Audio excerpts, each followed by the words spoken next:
Hi, my name is Femke Sleegers. I'm a proxy for the Hague Fossielvrij, and I have a question regarding your gas strategy.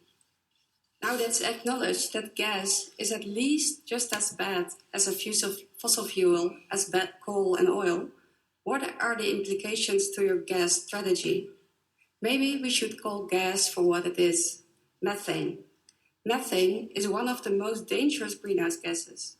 Methane traps 86 times more heat than CO2. Because it's so potent, only a small amount of methane leakage, 1 to 3%, will make gas as bad as diesel and coal.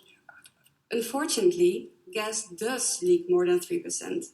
A review of more than 200 studies by Stanford University confirms an average methane leakage of 5.4%.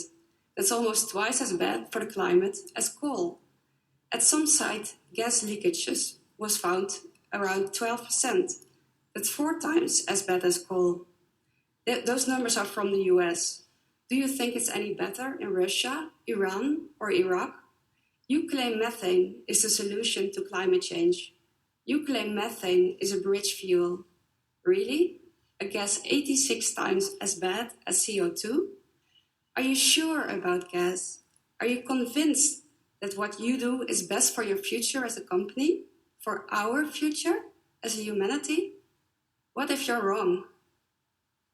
You say you have aligned your business to the Paris Agreement. You say you mind climate change. If you do, don't tell us, show us. Show us by moving straight to the sun, the wind and the water, before the sun by global warming, the wind by extreme weather events, and the water by sea level rise moves us.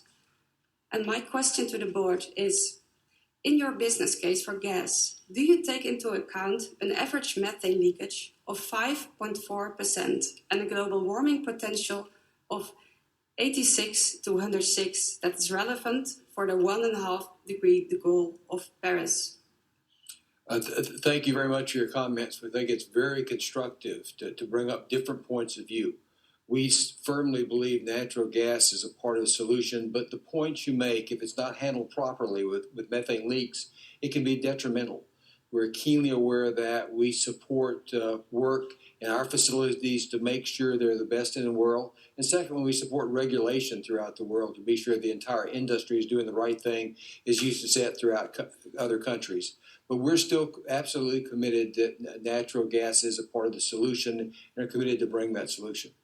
Did you read the report of the Stanford University of last April, in which they claim that technology for reducing methane emissions is just between 15 to 75% effective? And there are many unknowns when it comes to methane emissions. Do you acknowledge that you can't control methane emissions? No, I have not read the specific Stanford report, but we have extensive work with Stanford, including next week. We have an expert from Stanford coming in to share a number of their results with us. But we have studied the technology completely, and I'm absolutely sure Shell can do the right thing. But I agree with you totally. We need to make sure the entire world's doing the right thing on methane, and we support that completely. Thank you very much for your questions.